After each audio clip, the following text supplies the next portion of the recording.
distingue il protagonista di questo viaggio.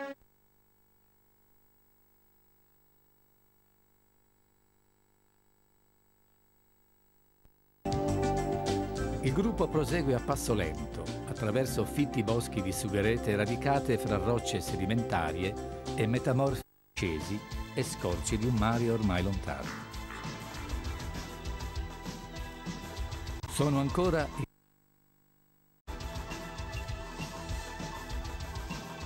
tutto intorno s'avvolge